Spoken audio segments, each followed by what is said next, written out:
মুসলমান, যদি আজকে ওই সাহাবায়ে কেরামের ইতিহাস আমরা লক্ষ্য করি, সাহাবায়ে কেরাম দ্বীনের জন্য আর ইসলামের জন্য কি পরিমাণে ত্যাগ আর কুরবানি করেছেন, তাদের ইতিহাস কোথায় আর আমাদের ইতিহাস কোথায়? আজকে যদি আমাকে দ্বীনের জন্য কেউ ধমক দেয়, তাহলে এটা আমার গায়ে বড় ব্যথা লেগে যায়। যদি ওই ইসলামের জন্য কেউ কোনো কথা বলে, কটু কথা বলে, তাহলে আমার ভিতরে বড় আঘাত লাগে। আমি অনায়াসে বলে দেই, আল্লাহর পথে আর দ্বীনের পথে থাকলে কি হবে? আমি এই দ্বীনের পথে থাকার জন্য কি পরিমাণে অপমান সহ্য করতে হচ্ছে। আর ওই যে দ্বীন মানে না, সে যে ইসলামের পথে চলে না, হালাল হারাম চেনে না, তার তো কোনো অপমান নাই, তার কোনো ধরনের লাঞ্ছিত নাই, সে কোনো কথা শুনতে হয় না। আমার চাইতে ওই লোকটাই ভালো, এমন কথা বলে কিনা? প্রিয় হাজিরিন, যেই কথাটুকু আমি বলতে চাচ্ছি, দ্বীনের জন্য ত্যাগ করা, কুরবানি করা। আজকের এই রাত্রিতে যদি আমি আমার পরিবার পরিজন ছেড়ে কিছু সময় যদি কুরবানি করি এই মাঠের মধ্যে, তাহলে এটা কুরবানি হবে, নাজাতের উসিলা হবে। সাহাবায়ে কেরাম যা কিছু করেছেন, নাজাতের উসিলা বানানোর জন্য করেছেন। এই জন্য প্রিয় হাজিরিন, নাজাতের উসিলা বানানোর জন্য মসজিদের মাটি চলে আসি। উলামায়ে কেরাম আসবেন, কথা বলবেন। উলামায়ে কেরামদের শান আর মান আমরা বুঝি না। উলামায়ে কেরামদেরকে আল্লাহ তাআলা কি পরিমাণে শান দিয়েছেন, মর্যাদা দিয়েছেন। আয়াতে কারিমার মধ্যে আল্লাহ তাআলা বলেন, ওয়ামান ইউতাল হিকমাতা ফাকাদ উতিয়া খায়রান কাসীরা। যাকে হিকমত দেওয়া হয়েছে, দ্বীন যাকে দেওয়া হয়েছে, ইলম যাকে দেওয়া হয়েছে, ফাকাদ উতিয়া খায়রান কাসীরা। আল্লাহ তাআলা বলেন, অসংখ্য অগণিত কল্যাণ তাকে দান করা হয়েছে।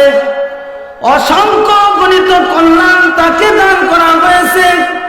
অসংখ্য অগণিত কল্যাণ বলতে কি বোঝা যায়? প্রিয় হাজিরিন, মনোযোগ দিয়ে কথা শুনবো। কোরআনের তরজমা, আল্লাহ তাআলা বলেন, যাকে ইলম দেওয়া হয়েছে, সমাজের দৃষ্টিতে যারা আলেম, কোরআন হাদিসের যারা আলেম, এদেরকে আল্লাহ তাআলা অসংখ্য অগণিত কল্যাণ দিয়েছেন। অসংখ্য অগণিত কল্যাণ কাকে বলে? একটা পশু, মনে করেন একটা গরু যদি আপনাদের সামনে ছেড়ে দেয়, আর যদি বলি এই পশুর শরীরের পশমগুলো আপনি গনে দিবেন, ওই পশুর শরীরের পশমগুলো গনতে থাকেন, আপনি বলেন দেখি, এই পশুর শরীরের পশম আপনি গনে শেষ করতে পারবেননি? এটা সম্ভব নয়। আপনার হায়াত শেষ হবে, ওই পশুর শরীরের পশম গনে শেষ করতে পারবেন না। অসংখ্য অগণিত পশম তার শরীরে আছে। আরে আল্লাহ তাআলার কথা, আল্লাহ তাআলার শান যত বড়, আল্লাহ যত বড়, আল্লাহর কথার মান তত বড়। আল্লাহ বলেন, অসংখ্য অগণিত কল্যাণ দান করা হয়েছে।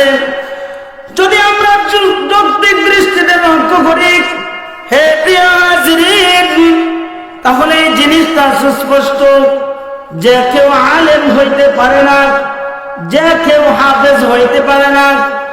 আমি আমার সন্তানকে বহু বছর পর্যন্ত চেষ্টা করি, 1 বছর আর 2 বছর নয়, 8-9 বছর, 10 বছর পরেও ছেলেটা লাইনচ্যুত হয়ে যায়, এই লাইন থেকে সরে যায়। তার কারণটা কি? তার কারণ হলো ওই ব্যক্তির ভাগ্যের মধ্যে ইলম লেখা নাই, এই জন্য আলেম হইতে পারে নাই। আল্লাহ তাআলার কুদরতি ভাবে ইলম তার সিনার মধ্যে দ্বারা হয় নাই, এই জন্য যে সে আলেম হইতে পারে নাই। আল্লাহ তাআলা বলেন, অসংখ্য গণিত একজন আলেমকে কল্যাণ দেওয়া হয়েছে। ওই আলেমকে কেন অসংখ্য গণিত কল্যাণ দেওয়া হয়েছে? তার চারটি কারণ। আলেমের মর্যাদা বেশি কেন, ইলমের মর্যাদা কেন বেশি? হযরত আব্বাস রাদিয়াল্লাহু আনহু যিনি ছিলেন আমার রাসূলের চাচা, রাসূল সাল্লাল্লাহু আলাইহি ওয়াসাল্লামের চাচার কাছে লোকজন এসে জিজ্ঞাসা করে, ও আব্দুল্লাহ, আব্বাস রাদিয়াল্লাহু আনহু, আপনি আমাদেরকে বলে দেন এই পৃথিবীতে মূল্যবান সম্পদ কোন জিনিস, মূল্যবান সম্পদ কোনটি? লোকজন মনে করেছে হয়তো আব্বাস বলবে স্বর্ণ এই পৃথিবীতে মূল্যবান সম্পদ, আর না হয় বলবে এই পৃথিবীতে মুদ্রা মূল্যবান সম্পদ। মানুষ ভেবেছে আর না হয় বলবে এই পৃথিবীর জমিনটাই মূল্যবান সম্পদ। কিন্তু না না, আব্বাস রাদিয়াল্লাহু আনহু ওই কোনটাই বলেন নাই, বরং পরিষ্কার বলে দিয়েছেন এই পৃথিবীতে ইলম শিক্ষা করা হলো মূল্যবান সম্পদ, ইলম হলো মূল্যবান সম্পদ।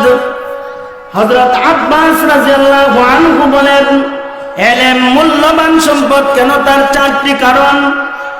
এক নম্বর কারণ হলো যে ব্যক্তি ইলম শিক্ষা গ্রহণ করেছে, যার ভিতরে ইলম আছে তাকে আলেম বলা হয়। যে সমাজের মধ্যে আলেম বেশি ওই সমাজের মধ্যে দুর্নীতি কম। যে সমাজের মধ্যে আলেম বেশি ওই সমাজের মধ্যে ঝগড়া বিবাদ কম। যে সমাজের মধ্যে আলেম বেশি ওই সমাজের মধ্যে নাচ গান কম। যে সমাজের মধ্যে আলেম বেশি ওই সমাজের মধ্যে সুদ ঘুষ কম। যে সমাজের মধ্যে আলেম বেশি ওই সমাজের লোকজনের চরিত্র সুন্দর।